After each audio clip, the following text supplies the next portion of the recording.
Nous ne pouvons que nous associer à une démarche soucieuse du sort de nos aînés. Vous nous trouverez donc à vos côtés sur ce rapport. Cependant, nous voulons émettre quelques réserves, autant de points de vigilance sur lesquels nous porterons une attention particulière lors de la mise en œuvre de cette politique régionale. Réserve épidémiologique d'abord. Est-il opportun de pousser les seniors à se rendre dans des lieux fréquentés alors que le Covid-19 est encore très présent et que les autorités parlent de plus en plus d'une possible deuxième vague ?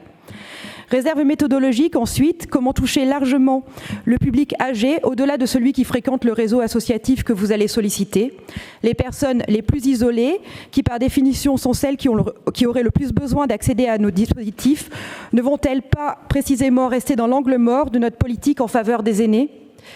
Un certain nombre d'initiatives inventives et solidaires créées dans l'urgence pour faire face à la pandémie auraient d'ailleurs mérité d'être soutenues et maintenues, particulièrement avec l'été et ces chaleurs qui arrivent avec le spectre d'une reprise épidémique qui plane.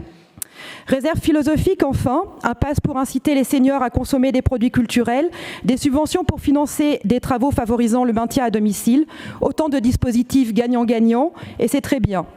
Ils peuvent cependant présenter un écueil auquel nous devons être très vigilants. Nous garder de jauger la valeur des gens à leur apport ou à leur contribution économique. À ce titre, notre Assemblée s'honorerait à mener une réflexion sur la place que notre société donne à nos aînés, particulièrement lorsqu'ils perdent leur autonomie et partant leur visibilité et leur utilité. Le drame qui s'est joué dans les EHPAD, où l'on a trié des vieillards, où l'on a verbalisé des familles venues échanger un regard avec leurs parents, où on a refusé des derniers instants décents à des mourants, ne doit pas nous laisser indifférents et ne doit pas être écarté de notre réflexion régionale.